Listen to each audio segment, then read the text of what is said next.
Hello guys, आप सभी का स्वागत है अपने चैनल खुराई एमएस कोचिंग में। तो चलिए बिना टाइम खराब किए आप यहां पर देखने वाले हैं कक्षा 10 का पहला ही पेपर हिंदी का, जो आपका 27 फरवरी को होने वाला है।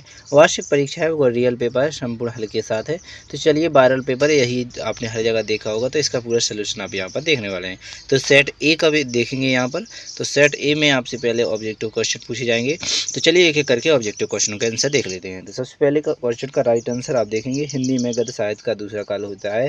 तो यहाँ पर भक्ति काल इसका राइट आंसर हो जाएगा। क्वेश्चन नंबर दूसरा दिया गया है, कवि ने बादलों को किसकी कल्पना के समान पाले हुए माना है। तो इसका बाल कल्पना के साथ इसका राइट आंसर हो जाएगा। क्वेश्चन नंबर तीसरा देखेंगे, लय तुक गति यति मात्रा और चरण में युक्त रचना को क्या कहते हैं। तो छंद कहते हैं, इसका राइट आंसर हो जाता है।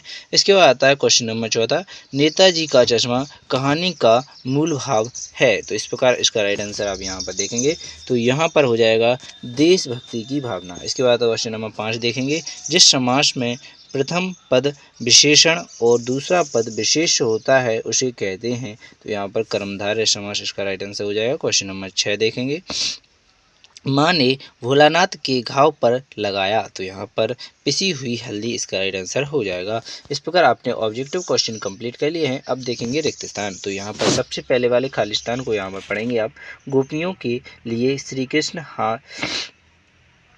हारेल की खालिस्तान की तरह हैं। तो यहाँ पर लकड़ी की तरह हैं। इसके बाद क्वेश्चन नंबर दूसरा रहेगा, नायक नायिका के संयोग और वियोग का वर्णन। तो यहाँ पर श्रृंगार रस में होता है। इसके बाद क्वेश्चन नंबर तीसरा रहेगा, प्रतिमा का सरकेटे का चश्मा खालिस्तान ने लगाया था। तो यहाँ पर दुकानदार ने लगाया था। इसके बाद क्वेश्चन नंबर चौथा देखेंगे, जब क्रिया का रूप कर्म के अनुसार बदलता है तो यहाँ पर कर्मवाच्य कहलाता है। इसके बाद कर्मवाच्य होता है।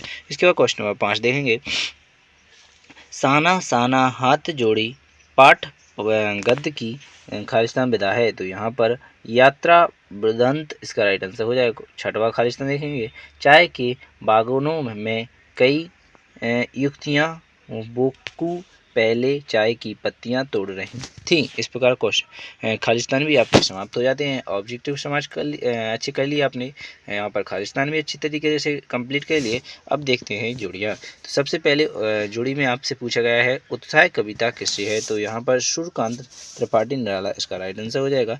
दूसरा हो जाएगा काव्य की आत्मा। तो यहाँ पर काव्य की आत्मा रस हो जाते हैं। इसके बाद आया है बाल गोविंद भगत, इसका राइट आंसर हो जाएगा। सीता अग्रवाल इसका हो जाएगा। इसके बाद मन्नू भंडारी ने साहित्य की रुचि पैदा की है। तो यहाँ पर कबीर पंथी इसका राइट आंसर हो जाएगा। इसके बाद देखेंगे पांचवे का, तो यहाँ पर क्रियाकर्ता के अनुसार कृत वाच्य हो जाएगा। छंद के प्रकार यहाँ पर 2 होते हैं। इस प्रकार आपने यहाँ पर संपूर्ण जोड़ियाँ भी कंप्लीट कर लिया। तो चलिए सही जोड़ियाँ भी आपने अच्छी तरीके से हल कर ली हैं। अब देखते हैं आगे एक वाक्य में उत्तर। तो यहाँ पर सबसे पहले वाले क्वेश्चन में पूछा गया है, जयशंकर प्रसाद की आत्मकथ्य कविता किस पत्रिका में प्रकाशित हुई है। तो यहाँ पर हंस पत्रिका इसका राइट आंसर हो जाएगा, हंस पत्रिका।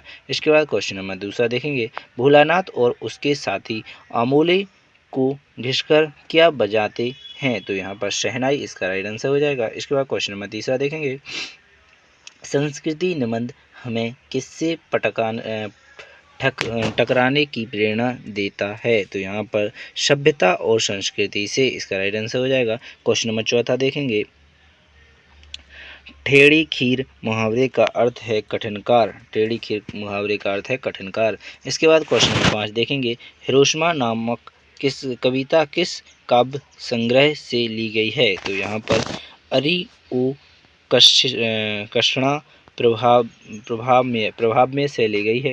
इसका राइट आंसर हो जाएगा। इसके बाद पांचवे के बाद छठवा देखेंगे, कंपनी के काम के सिलसिले में कब्जे में कौन गुजरता था। तो यहाँ पर हालदार साहब इसका राइट आंसर हो जाएगा। इस प्रकार आपने एक वाक्य में उत्तर भी कंप्लीट कर लिए। अब देख लेते हैं क्वेश्चन नंबर 6। तो यहाँ पर पहले शर्त देखेंगे, उसके बाद आप आगे के आंसर देखेंगे।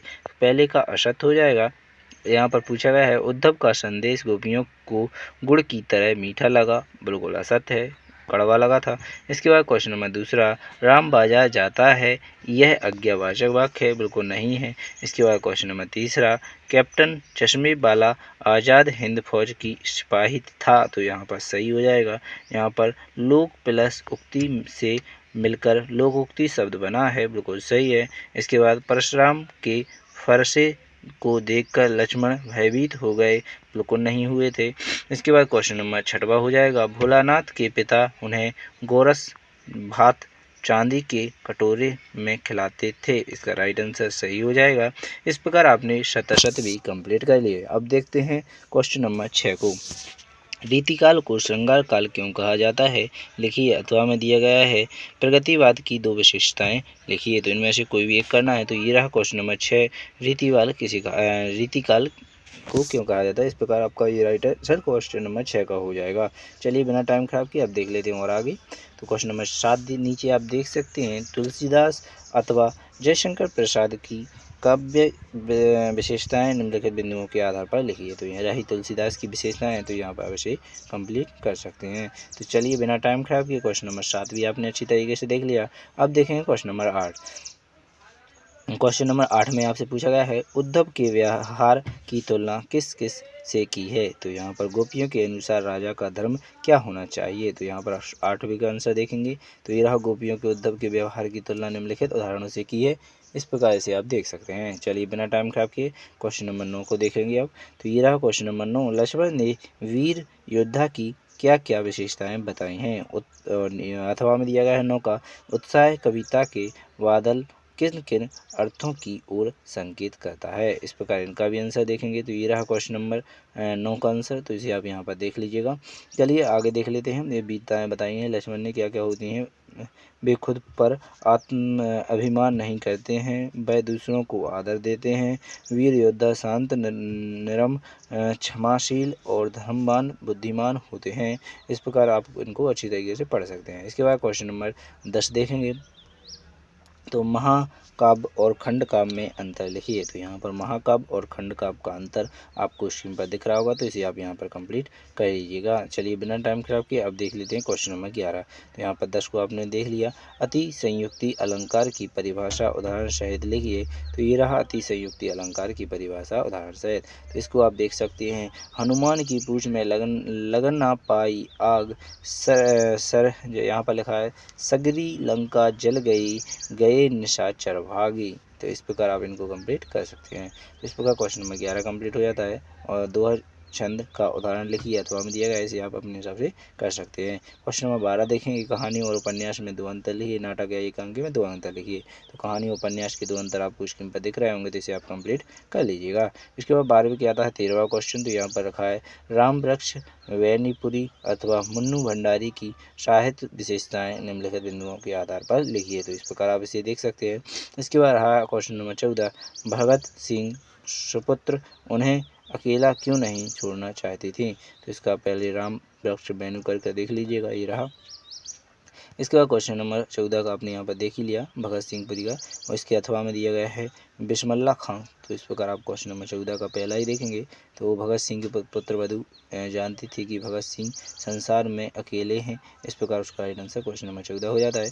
अब देखें क्वेश्चन नंबर 14 के बाद 15वां क्वेश्चन, सेनानी ना होते हुए भी चश्मे वाले को कौन लोग कैप्टन क्यों कहते थे। इस प्रकार आप इसका राइट आंसर देखेंगे। वाक्य अर्थों में संस्कृत व्यक्ति किसे कहा जा सकता है। इसका राइट आंसर देख सकते हैं। क्वेश्चन नंबर 16 देखेंगे, नीचे आप इनको भी देख सकते हैं। तो ये रहा क्वेश्चन नंबर 15 का राइट आंसर, इसे आप देख सकते हैं। इसके बाद क्वेश्चन नंबर 16 हो जाएगा, जो एक शब्द में आंसर देना है, जो सभी को स्वीकार हो उसे एक वाक्य में क्या कहते हैं। जो सभी को स्वीकार हो तो उसे क्या कहते हैं, अच्छा या बुरा, जो सभी को स्वीकार हो स्वीकार। ठीक, इस प्रकार जिसका आकार ना हो निराकार कहते हैं। इसके बाद जो सभी को स्वीकार हो उसे स्वीकार कहते हैं। ठीक है। इसके बाद अथवा में दिया गया है, उनकी मुहावरों का अर्थ लिखते हुए वाक्यों को में प्रयोग कीजिए। तो यहाँ पर भी देख सकते हैं, आँख का तारा होना का मुहावरा होता है अकेला पुत्र। ठीक है। गागर में सागर भरना असंभव काम को कर देना, ठीक है। गागर में सागर भरना, ठीक है। इस प्रकार इनके मुहावरे के भी अर्थ लिख सकते हैं। इसके बाद क्वेश्चन नंबर 17 देखेंगे। भोलानाथ अपने साथियों को देखकर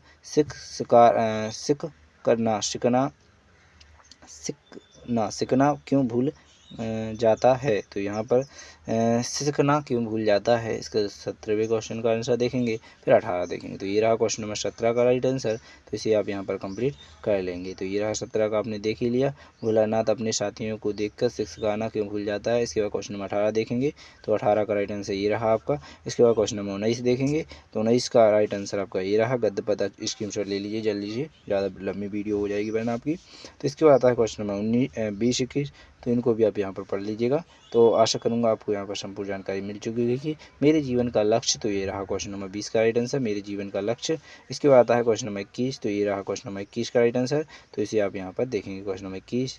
तो ये रहा क्वेश्चन नंबर 22 और नीचे आपको दिख गया होगा 23। तो ये रहा क्वेश्चन नंबर 22 का राइट आंसर, आप यहाँ पर देख सकते हैं। तो 21 को आप यहाँ पर अच्छी तरीके से इनमें से अभ्यास की कर सकते हैं, ठीक है। तो आप देखते हैं क्वेश्चन, इनके आप पढ़ लीजिएगा, तो इनके आंसर आप दे सकते हैं। चलिए बिना टाइम खराब किए अगली वीडियो मिलेंगे, यहाँ पर इसी प्रकार सभी पेपरों क्वेश्चनों के आंसर आपके लिए प्रोवाइड करते रहेंगे। बिना टाइम खराब किए अगली वीडियो मिलेंगे। भारत माता की जय। जय हिंद।